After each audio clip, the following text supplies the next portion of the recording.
What happens when Britain's most beloved morning TV host goes head-to-head with a royal who refuses to play by the rules? You won't believe the chaos that unfolds when Prince Harry sits down with Lorraine Kelly in what quickly becomes the most explosive television moment of the year. Behind the cameras of last night's broadcast, tensions quietly simmered before boiling over, leaving viewers stunned and social media in complete meltdown. The morning began like any other at ITV Studios. Lorraine Kelly's familiar warmth filled the air as she greeted her audience with her signature charm. The production team had been buzzing for weeks. Landing Prince Harry was a major coup, guaranteed to draw millions of eyes and endless headlines. But no one expected this particular interview to turn from television gold into a full-blown PR disaster. As the cameras rolled and the upbeat theme music faded, Lorraine's practiced smile masked the unease she and her team had quietly shared about Harry's increasingly unpredictable media presence. The Duke of Sussex had made a string of controversial statements lately, and whispers among the crew suggested that today might not follow the usual carefully managed script. "Good morning, and welcome back to the show." Lorraine began brightly, her Scottish lilt carrying warmth and poise. "I'm absolutely delighted to be joined by Prince Harry, who's here to talk about his latest charitable initiatives and his continued work with mental health awareness." The studio audience broke into applause as Harry took his seat across from her. Dressed in a navy blazer and open-collared shirt, he smiled politely, though not quite convincingly. A closer look revealed the tension in his shoulders, the way his hands gripped the armrests just a bit too tightly. "Thank you for having me, Lorraine," he said, his tone blending royal composure with the California ease he'd adopted since his move to America. The conversation began smoothly enough. Lorraine guided the discussion with her usual finesse, balancing warmth and curiosity. For a while, it felt like classic morning television, light, engaging, respectful. "You've always been deeply committed to supporting veterans," Lorraine said, leaning in slightly, drawing her audience into the moment. "Can you tell us about your new initiative?" Harry's answer was measured and polished, filled with familiar points about service, sacrifice, and giving back. But Lorraine's instincts told her there was something more beneath the surface, something unsaid. She decided to press gently. "You've spoken before about how difficult it was to transition out of military service," she continued, her tone still kind but now edged with sincerity. "How do you reconcile your current lifestyle in California with the values you learned during your time in the forces?" It seemed like an innocent enough question, but in that instant Harry's expression shifted. His jaw tightened. A flash of defensiveness flickered in his eyes. "I think that's a rather loaded question, Lorraine," he replied, his voice calm but sharper now. "My commitment to service hasn't changed simply because I've chosen to live elsewhere. If anything, I can serve in ways that feel more authentic to who I am today." The words were diplomatic, but the tone carried an unmistakable edge. Lorraine, ever the professional, sensed the turn immediately. Years on air had taught her how to recognize when an interview was about to slip off script. Maintaining her composure, she smiled. "Of course, no one's questioning your commitment," she said smoothly, her voice steady but firm. "But surely you can understand why some—" continued. Lorraine didn't flinch as she delivered her next question, the one everyone in the room had been waiting for. "Some people," she began evenly, "might find it difficult to reconcile your criticism of the Yahweh, British media, and the royal institution with your continued use of your royal title in your various business ventures." The words hung in the air like a challenge. Even the studio audience seemed to feel the shift, the crackle of tension that signaled something big was about to happen. Harry's response came swiftly, his tone clipped and deliberate. "I think you're conflating two completely different issues," he said, sitting taller, his posture tightening like a coiled spring. "My title is part of who I am, just as speaking the truth about harmful institutions is part of who I am. I won't apologize for either." The conviction in his voice carried far beyond the words themselves. Lorraine, seasoned as ever, recognized it. The moment when the mask of media polish gives way to raw emotion. "But surely," she pressed, her tone still calm but edged with unmistakable firmness. "You can see how that might appear contradictory to some people. You've made very serious allegations about how you were treated, yet you continue to benefit from the same system you've condemned." The temperature in the studio seemed to climb. Harry's carefully measured composure began to falter. Off stage, his media team exchanged uneasy glances, sensing they were nearing a point of no return. What had started as a standard promotional chat was now veering dangerously close to a full-blown confrontation. "I think you're oversimplifying a very complex situation," Harry countered sharply, his voice rising just above its usual steady tone. "It's easy to make judgments when you haven't lived through what I've experienced." The subtle accusation was unmistakable, and Lorraine's expression hardened ever so slightly. She heard the implication clearly that she couldn't possibly understand, but what happened next would turn this tense interview into one of the most talked about moments in modern British television. Lorraine Kelly, drawing on decades of live broadcasting experience, decided to push one step further. Her next question sliced cleanly through the polite dance of diplomacy that had held the exchange together. "Until now. Harry," she said, her voice deceptively soft, the kind of tone journalists use when they're about to land a devastating blow. "You've repeatedly spoken about wanting privacy for your family, yet you've also signed multi-million-pound deals with Netflix and other media companies. Deals that involve sharing deeply personal parts of your life. How do you square that circle?" The silence that followed was electric. The audience froze. Harry's face flushed, and for a moment, his training, the years of public poise and media management, seemed to slip away entirely. "That's a completely unfair characterization of what we're doing," he shot back, his voice now edged with anger. "We're sharing our story on our own terms, not having it twisted and sold by a predatory media machine." Lorraine didn't blink. "But you are selling it, aren't you?" she countered calmly. "You're selling your privacy, your family stories, your personal struggles, all while condemning the media for intrusion. Surely you see why people might call that hypocritical." Her words were delivered with surgical precision, her professionalism making the blow all the more devastating. Harry's reaction was instant and explosive. "You have absolutely no idea what you're talking about," he snapped, his composure shattering. "You sit here in your comfortable studio, judging decisions you could never understand, pressures you've never faced. It's easy to be sanctimonious when your entire life hasn't been dissected by tabloids from the moment you were born." The personal nature of the attack stunned the room. Lorraine's expression shifted. The warmth drained away, replaced by a chill that matched her steady voice. "I may not be royal." "Harry," she said, her Scottish accent sharpening as emotion crept in, "but I've been in this business for over 30 years. I've interviewed thousands of people, many who've faced challenges far greater than yours. And they've done so with grace and dignity rather than to be continued." The tension in the studio was suffocating. Lorraine's words, calm, measured, and razor-sharp, landed with surgical precision.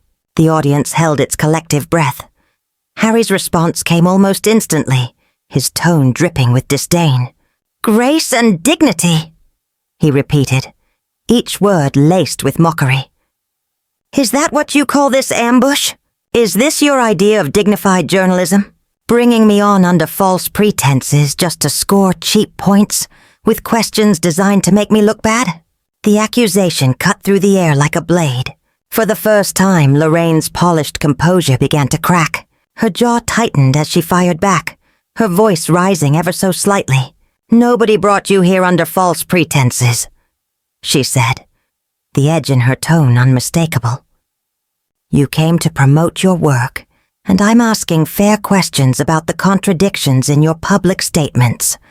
That's called accountability, Harry. Something you seem to have forgotten since moving into your California mansion." The sarcasm was unmistakable. A faint murmur rippled through the audience as Harry's expression darkened. "Don't you dare lecture me about accountability," he snapped, his voice loud enough that every syllable rang through the studio with icy clarity. "Where was the accountability when your industry destroyed my mother? Where was it when they hounded her to death, then had the audacity to profit from her funeral? You want to talk about hypocrisy? Look in the mirror." The mention of Princess Diana hit like a thunderclap. Gasps erupted from the audience. Even the camera operators seemed frozen mid-shot. Lorraine's face hardened, her professional veneer giving way to something deeper, a mix of fury and disbelief. "That," she said sharply, "is completely out of line." Her voice carried the full authority of a woman who had weathered decades in live television. "My industry. I've spent my entire career trying to bring dignity and respect to broadcasting. Don't you dare tar me with the same brush as the tabloids you claim to. Despise when it suits your narrative." The air was electric, now, heavy with the kind of tension that only comes when civility is hanging by a thread. Harry leaned forward, eyes blazing. "Oh, please," he said, his voice thick with contempt. "You're all part of the same machine. You pretend to be different, to be better. But when it comes down to it, you're all feeding off the same toxic system. The only difference is you're more polite about it." The insult landed hard. Lorraine's eyes flashed with genuine anger. "How dare you?" she said, each word deliberate and cold. "I've built my career on respect, on integrity. I've never ambushed a guest, never betrayed a confidence, never profited from another person's misery. If you can't handle being asked legitimate questions about your own contradictions, perhaps you're not ready for public life." The rebuke was precise and devastating. Harry's reply came like an eruption. "Not ready for public life?" he thundered, his voice echoing across the set. "I was born into public life. I didn't choose this. It was forced on me. And I've spent my entire adult life trying to serve while protecting my family from the same fate that killed my mother. If you can't understand that basic human truth, then maybe you're not the journalist you pretend to be." The attack landed squarely, and for the first time Lorraine's famed restraint faltered. The atmosphere had grown unbearable. Camera operators glanced nervously at one another, unsure whether to keep rolling or cut the feed. The audience sat frozen, caught between fascination and disbelief, knowing instinctively that they were witnessing something historic, a complete breakdown of decorum on live television. And then, Lorraine Kelly made a decision that would be replayed for years to come. Rising slightly from her chair, she looked Harry straight in the eye, her expression a mix of composure and fury. "You know what, Harry?" she said, her voice low but cutting. "I've had enough of this entitled nonsense. You come on my show, insult my profession, attack my integrity, and then play the victim when I ask perfectly reasonable questions about your own behavior. I've interviewed world leaders, survivors, and heroes, and not one of them has treated me with the arrogance you've shown today." The audience could feel the shift, the unmistakable sense that the line between interview and confrontation had been obliterated. Harry's jaw tightened. His response was instant and venomous. Harry's face flushed red, his composure unraveling. "Entitled?" He spat, his voice rising sharply enough to make several audience members shift uneasily in their seats. "You want to talk about entitled? You've built a career off my family. Every wedding, every scandal, every tragedy. You're there, commenting, analyzing, profiting. And now you have the nerve to lecture me about entitlement?" His fury carried that unmistakable air of aristocratic outrage. Centuries of breeding condensed into one withering tirade. Lorraine's reaction was instantaneous. "That is absolutely enough," she declared, her Scottish accent now unmistakably thick with emotion. "I've covered royal events because that's what the British public cares about, and I've always done it with respect and dignity. But I will not sit here and be insulted by someone who's spent the past 5 years trashing the very institution that gave him everything he has." The finality in her tone signaled a point of no return. Harry sprang to his feet so abruptly that his chair skidded backward with a screech. The sudden movement drew a ripple of alarm through the studio crew. "Gave me everything?" he shouted, his control now completely gone. "That institution cost me my mother. It cost me my peace, my mental health, any chance of a normal life. And now you sit there, safe in your little bubble, telling me I should be grateful for being hunted like an animal by your colleagues in the press." His voice cracked, heavy with emotion, but rather than evoke sympathy, it seemed to ignite something fierce in Lorraine. "Your mother would be ashamed of what you've become," she said quietly, her words deliberate and cutting like a blade. The sentence hit the studio like a physical blow. The audience gasped audibly. Even the camera crew froze. Harry's face drained of color before flushing crimson.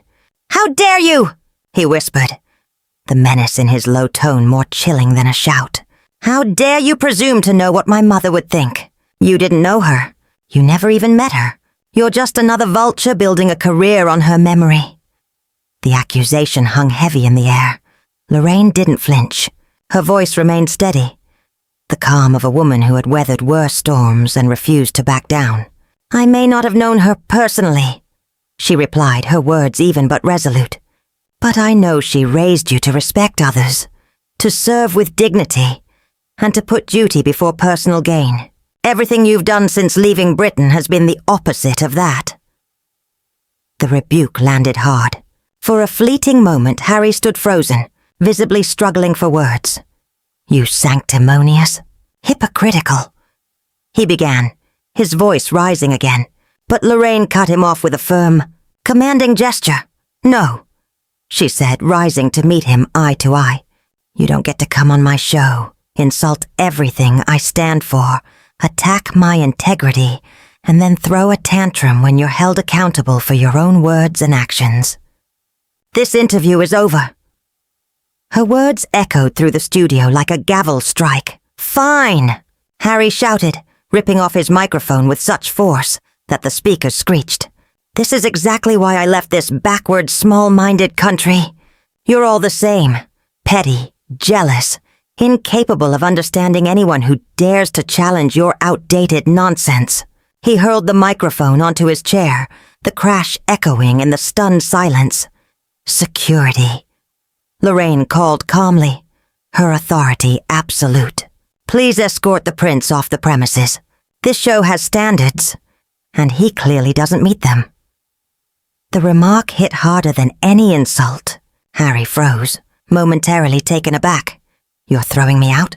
he demanded, disbelief flooding his tone. "You're actually throwing a member of the royal family off your little morning show." Despite all his talk of breaking free from privilege, his outrage made one thing clear. He still expected that privilege to shield him. "I'm not throwing out a royal," Lorraine replied coolly. "I'm removing a rude, entitled guest who's shown no respect for me, my team, or my audience. Your title doesn't excuse your behavior." The words sliced through the room with calm precision. Security appeared at the edges of the set. Harry's expression flickered from rage to disbelief to something like humiliation. "This is exactly why we left this country," he shouted, his voice carrying across the studio. "Small-minded people with small-minded attitudes, who can't stand anyone who refuses to bow and scrape. The only thing outdated here," Lorraine countered evenly, "is your behavior. Now please leave before you embarrass yourself any further." That final dismissal landed like a door slam. Harry stiffened, straightened his jacket, and shot her a look of cold contempt. "You'll regret this," he hissed over his shoulder as he stormed toward the exit. "This isn't over." "Yes, it is," Lorraine replied, her voice quiet but resonant enough to reach every corner of the room. "It absolutely is." As the studio doors closed behind him, the silence that followed was deafening. Lorraine turned back toward the camera, regaining her composure with remarkable ease. "Well," she said, her voice returning to its familiar warmth. "That was certainly unexpected. When we come back after the break, we'll be meeting Mrs. Henderson, a local hero doing extraordinary work rescuing abandoned cats." The camera lingered on her faint, trembling smile before fading to commercial. In the audience, no one moved. The crew reset the set in silence, every motion mechanical, every mind replaying what had just unfolded. They all knew what they had witnessed. Not just television, but history. Lorraine Kelly had done what few ever dared. She had stood her ground against royalty, and won.